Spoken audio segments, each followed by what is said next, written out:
आई B आ गया और इसके साथ छोटा आई आ गया। इसके साथ क्या आ गया भाऊ? छोटा आई आ गया। 3 प्रकार के अलील आ गए, है कि नहीं है? लेकिन मेंडल साहब ने क्या बोला था? मेंडल साहब ने बोला था किसी भी कैरेक्टर को कंट्रोल करने के लिए, नहीं भाऊ अभी आप नहीं कर सकते हो रक्तदान। रक्तदान के लिए एक मिनिमम एज होता है, उसके बाद रक्तदान करना चाहिए। ठीक है, चलो ध्यान दो इधर। तो मेंडल साहब ने बोला था किसी भी कैरेक्टर को, जैसे मेंडल साहब ने बोला था जैसे हाइट है, हाइट हमारी लंबाई, तो लंबाई कंट्रोल करने के लिए एक बड़ा टी होगा और एक छोटा टी होगा। किसी कलर को कंट्रोल करने के लिए येलो है तो बड़ा वाई होगा और छोटा वाई होगा। लेकिन यहाँ पर तो भाई उल्टा हो गया सब कुछ। यहाँ पर मेंडल साहब ने दिमाग नहीं लगाया था। हमारे ब्लड ग्रुप को कंट्रोल करने के लिए 3 प्रकार के अलील आ गए, आई ए, आई बी, आई ओ। तो इसी को हम लोग बहुविकल्पिता कहते हैं। क्या बोलते हैं? बहुविकल्पिता। इसको हम लिख सकते हैं अगर एक लक्षण को नियंत्रण करने के लिए, अगर एक लक्षण को नियंत्रित करने के लिए, क्या करने के लिए भाऊ? नियंत्रित करने के लिए, अगर एक लक्षण को नियंत्रित करने के लिए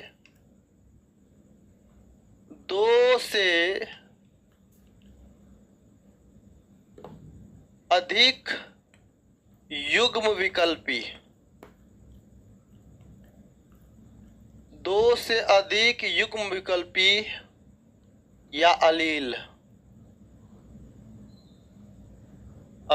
हो या अलील मौजूद हो, क्या हो? अलील मौजूद हो तो उसे बहुविकल्पता कहते हैं। तो उसे बहुविकल्पता कहते हैं। ठीक है बाबू, बहुविकल्पिता कहते हैं।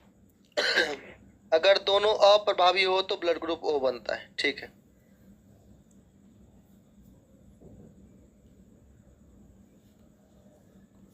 हाँ बाबू 25 ईयर में ब्लड दे सकते हैं। ठीक है, चलो तो ये समझ में आ गया बहुविकल्पिता। चलो अब यहाँ से एक वीवीआई क्वेश्चन बनता है, ऑब्जेक्टिव एमसीक्यू, वीवीआई एमसीक्यू बनता है। क्या बनता है भाई वीवीआई एमसीक्यू? यहाँ पर देखो पीछे हमने क्या पढ़ा, यहाँ पर देखो हमने पीछे क्या पढ़ा। पीछे देखो यहाँ पर ब्लड ग्रुप जो है आपका, जो आपका एबीओ ब्लड ग्रुप है, एबीओ ब्लड ग्रुप सबसे पहले आपको स्वप्रभाविता के एग्जाम्पल भी मिल जाता है। इसमें ब्लड ग्रुप में स्वप्रभाविता का एग्जाम्पल भी मिल जाता है। तो चलो ब्लड ग्रुप में स्वप्रभाविता का भी एग्जाम्पल मिल गया। ठीक है, इसके बाद देखो प्रभाविता के नियम का भी एग्जाम्पल मिल जाता है। यहाँ पर प्रभाविता के नियम का भी एग्जाम्पल मिल जाता है,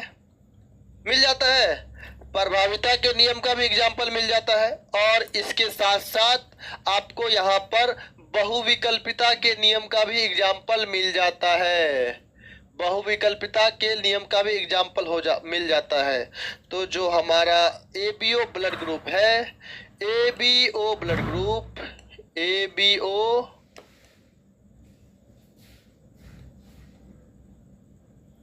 एबीओ ब्लड ग्रुप, ठीक है। तो एबीओ ब्लड ग्रुप जो है इसमें आपको ये बहुविकल्पिता का भी उदाहरण बन जाता है, बहुविकल्पिता का भी उदाहरण बन जाता है। इसके साथ साथ प्रभाविता का नियम भी दर्शाता है, प्रभाविता का नियम भी दर्शाता है। और इसके साथ साथ स्वप्रभाविता भी दर्शाता है, स्वप्रभाविता भी दर्शाता है। क्लियर? तो एबीओ ब्लड ग्रुप जो है, एबीओ ब्लड ग्रुप में आपको सारा कुछ मिल जाएगा। तो सबका एक कॉमन एग्जाम्पल याद करना है, चाहे प्रभाविता का नियम हो या आपका बहुविकल्पिता हो या आपका स्वप्रभाविता हो, सभी का एग्जाम्पल आपको यहाँ पर मिल गया। तो बहुविकल्पिता भी मेंडल के नियम का क्या है? अपवाद है। बहुविकल्पिता भी मेंडल के नियम का अपवाद है।